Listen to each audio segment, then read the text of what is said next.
संकष्टी गणेश चतुर्थी व्रत करने से घर परिवार में आ रही विपदा दूर होती है। कई दिनों से रुके मांगलिक कार्य संपन्न होते हैं तथा भगवान श्री गणेश असीम सुखों की प्राप्ति कराते हैं। माह की किसी भी चतुर्थी के दिन भगवान श्री गणेश की पूजा के दौरान संकष्टी गणेश चतुर्थी व्रत की कथा पढ़ना अथवा सुनना जरूरी होता है। इससे संबंधित 4 प्रमुख कथाएं प्रचलित हैं। प्यारे दर्शकों, कहानी में आगे बढ़े उससे पहले आप सभी से एक विशेष आग्रह है। चैनल पर पहली बार विजिट कर रहे हैं तो चैनल को सब्सक्राइब करके घंटी के बटन को ऑल पर सेट कर ले, ताकि आगे आने वाली ऐसे ही ज्ञानपरक जानकारियों से भरी वीडियो को नोटिफिकेशन सबसे पहले आप तक पहुंचे। तो आइए कहानी शुरू करते हैं। पहली कथा। पौराणिक एवं प्रचलित श्री गणेश कथा के अनुसार एक बार देवता कई विपदाओं में घिरे थे। तब वह मदद मांगने भगवान शिव के पास आए। उस समय शिव के साथ कार्तिकेय तथा गणेश जी भी बैठे थे। देवताओं की बात सुनकर शिव जी ने कार्तिकेय व गणेश जी से पूछा कि तुम में से कौन देवताओं के कष्टों का निवारण कर सकता है। तब कार्तिकेय व गणेश जी दोनों ने ही स्वयं को इस कार्य के लिए सक्षम बताया। इस पर भगवान शिव ने दोनों की परीक्षा लेते हुए कहा कि तुम दोनों में से जो सबसे पहले पृथ्वी की परिक्रमा करके आएगा वही देवताओं की मदद करने जाएगा। भगवान शिव के मुख से यह वचन सुनते ही कार्तिकेय अपने वाहन मोर पर बैठकर पृथ्वी की परिक्रमा के लिए निकल गए। परंतु गणेश जी सोच में पड़ गए कि वह चूहे के ऊपर चढ़कर सारी पृथ्वी की परिक्रमा करेंगे तो इस कार्य में उन्हें बहुत समय लग जाएगा। तभी उन्हें एक उपाय सूझा। गणेश अपने स्थान से उठे और अपने माता पिता की 7 बार परिक्रमा करके वापस बैठ गए। परिक्रमा करके लौटने पर कार्तिकेय स्वयं को विजेता बताने लगे। तब शिव जी ने श्री गणेश से पृथ्वी की परिक्रमा न करने का कारण पूछा। तब गणेश ने कहा, माता पिता के चरणों में ही समस्त लोक है। ये सुनकर भगवान शिव बहुत प्रसन्न हुए और गणेश जी को देवताओं के संकट दूर करने की आज्ञा दे दी। इस प्रकार भगवान शिव ने गणेश जी को आशीर्वाद दिया कि चतुर्थी के दिन जो तुम्हारा पूजन करेगा और रात्रि में चंद्रमा को अर्घ्य देगा उसके 3 ताप यानी दैहिक ताप, दैविक ताप तथा भौतिक ताप दूर होंगे। इस व्रत को करने से व्रतधारी के सभी तरह के दुख दूर होंगे और उसे जीवन के भौतिक सुखों की प्राप्ति होगी।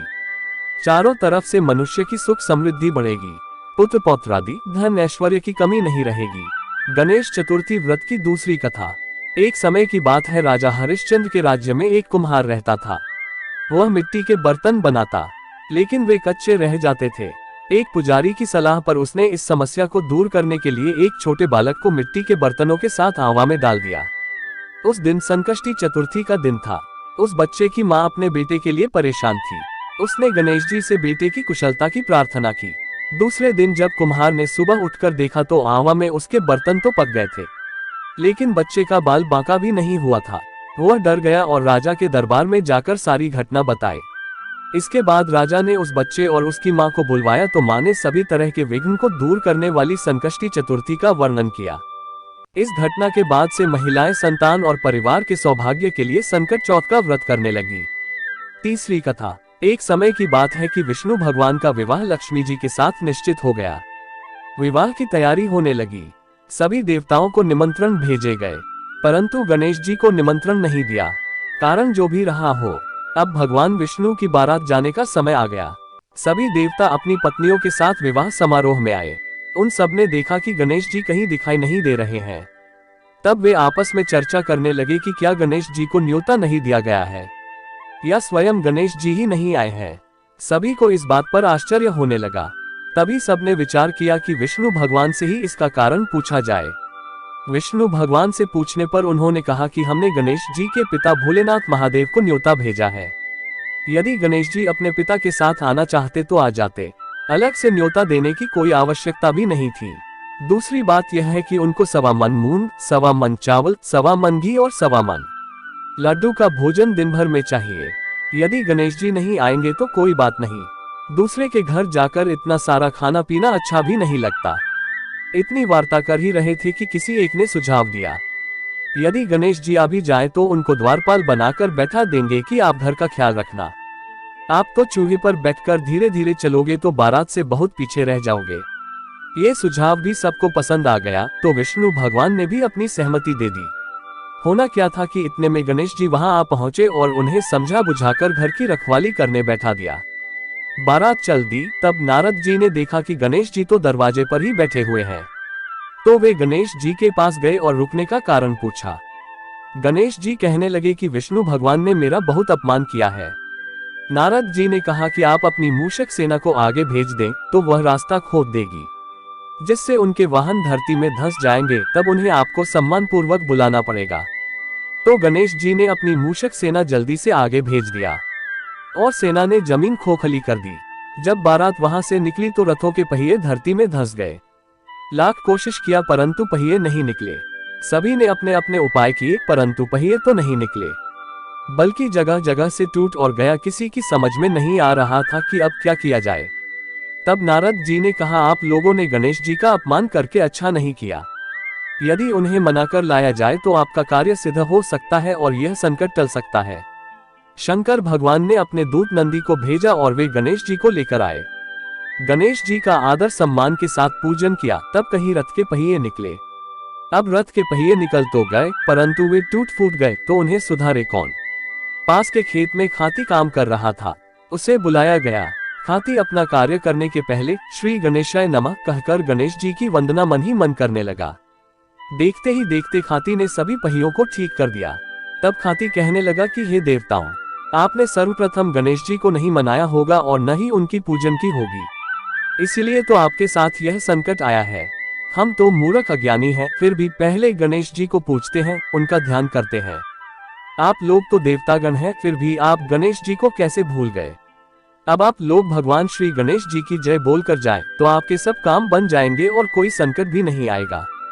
ऐसा कहते हुए बारात वहां से चल दी और विष्णु भगवान का लक्ष्मी जी के साथ विवाह संपन्न करा के सभी सकुशल घर लौट आए। चौथी कथा। श्री गणेश चतुर्थी व्रत की पौराणिक कथा के अनुसार एक बार भगवान शिव तथा माता पार्वती नर्मदा नदी के किनारे बैठे थे। वहां माता पार्वती ने भगवान शिव से समय व्यतीत करने के लिए चौपड़ खेलने को कहा।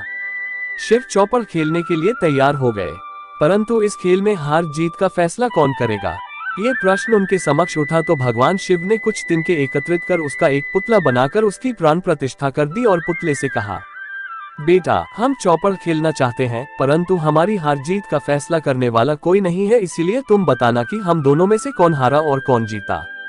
उसके बाद भगवान शिव और माता पार्वती का चौपड़ खेल शुरू हो गया। ये खेल 3 बार खेला गया और संयोग से तीनों बार माता पार्वती ही जीत गईं। खेल समाप्त होने के बाद बालक से हार जीत का फैसला करने के लिए कहा गया, तो उस बालक ने महादेव को विजयी बताया। ये सुनकर माता पार्वती क्रोधित हो गईं और क्रोध में उन्होंने बालक को लंगड़ा होने तथा कीचड़ में पड़े रहने का श्राप दे दिया। बालक ने माता पार्वती से माफी मांगी और कहा कि मुझसे अज्ञानतावश ऐसा हुआ है, मैंने किसी द्वेष भाव में ऐसा नहीं किया। बालक द्वारा क्षमा मांगने पर माता ने कहा, यहाँ गणेश पूजन के लिए नाग कन्याएं आएंगी, उनके कहे अनुसार तुम गणेश व्रत करो, ऐसा करने से तुम मुझे प्राप्त करोगे। ये कहकर माता पार्वती शिव के साथ कैलाश पर्वत वापस चली गईं। 1 वर्ष के बाद उस स्थान पर नागकन्याएं आईं। तब नागकन्याओं से श्री गणेश के व्रत की विधि मालूम करने पर उस बालक ने 21 दिन लगातार गणेश जी का व्रत किया। उसकी श्रद्धा से गणेश जी प्रसन्न हुए। उन्होंने बालक को मनोवांछित फल मांगने के लिए कहा। उस पर उस बालक ने कहा, हे विनायक, मुझ में इतनी शक्ति दीजिए कि मैं अपने पैरों से चलकर अपने माता पिता के साथ कैलाश पर्वत पर पहुंच सकूं और वे ये देख प्रसन्न हो। तब बालक को वरदान देकर श्री गणेश अंतर्ध्यान हो गए। इसके बाद वह बालक कैलाश पर्वत पर पहुंच गया और कैलाश पर्वत पर पहुंचने की अपनी कथा उसने भगवान शिव को सुनाई। चौपड़ वाले दिन से माता पार्वती शिव जी से विमुख हो गई थी। अतः देवी के रुष्ट होने पर भगवान शिव ने भी बालक के बताए अनुसार 21 दिनों तक श्री गणेश का व्रत किया। इस व्रत के प्रभाव से माता पार्वती के मन से भगवान शिव के लिए जो नाराजगी थी वह समाप्त हो गई। तब यह व्रत विधि भगवान शंकर ने माता पार्वती को बताए। ये सुनकर माता पार्वती के मन में भी अपने पुत्र कार्तिकेय से मिलने की इच्छा जागृत हुई। तब माता पार्वती ने भी 21 दिन तक श्री गणेश का व्रत किया तथा दूर्वा, फूल और लड्डुओं से गणेश जी का पूजन अर्चन किया। व्रत के 21वें दिन कार्तिकेय स्वयं माता पार्वती जी से आ मिले। उस दिन से श्री गणेश चतुर्थी का ये व्रत समस्त मनोकामनाओं की पूर्ति करने वाला व्रत माना जाता है। इस व्रत को करने से मनुष्य के सारे कष्ट दूर होकर मनुष्य को समस्त सुख सुविधाएं प्राप्त होती हैं। प्यारे दर्शकों, ये कहानी कैसी लगी आप हमें कमेंट बॉक्स में जय श्री गणेश लिखकर जरूर बताएं। धन्यवाद।